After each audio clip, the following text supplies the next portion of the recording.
what will go down in history as the greatest demonstration for freedom in the history of our nation.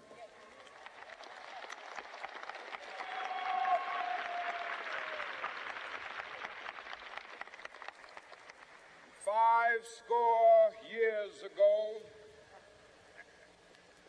a great American in whose symbolic shadow we stand today signed the Emancipation Proclamation.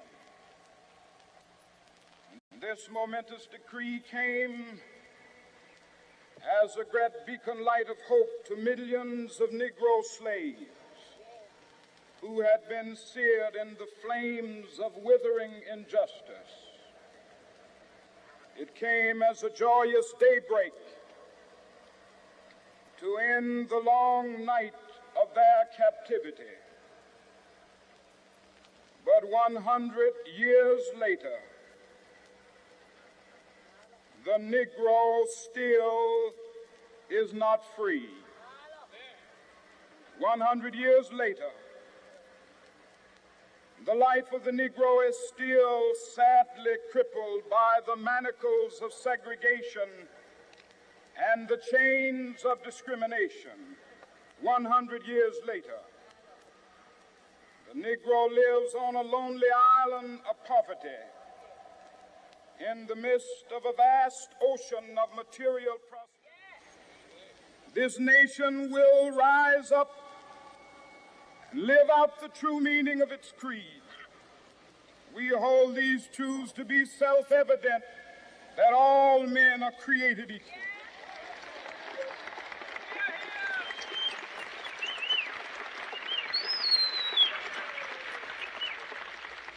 I have a dream that one day on the red hills of Georgia, the sons of former slaves and the sons of former slave owners will be able to sit down together at the table of brotherhood. I have a dream that one day,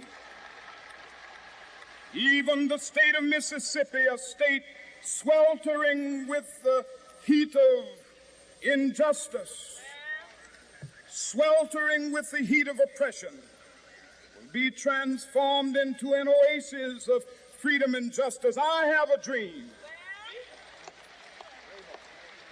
that my 4 little children will one day live in a nation where they will not be judged by the color of their skin, but by the content of their character.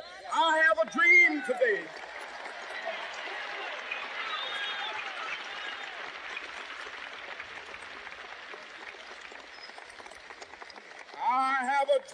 that one day down in Alabama, with its vicious racists, with its governor having his lips dripping with the words of interposition and nullification, one day right there in Alabama, little black boys and black girls will be able to join hands with little white boys and white girls as sisters and brothers. I have a dream today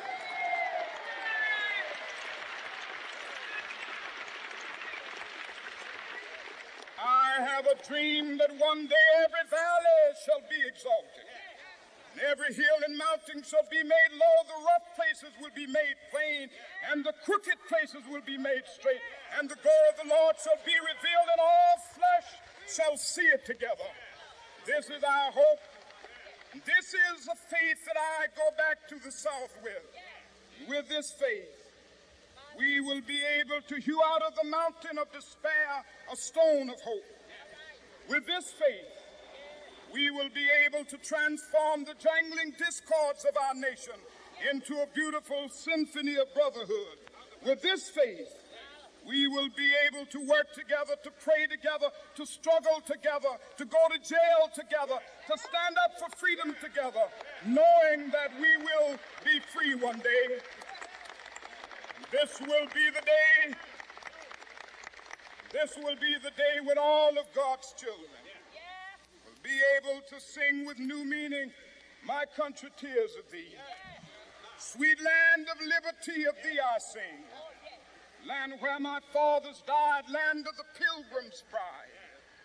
from every mountainside.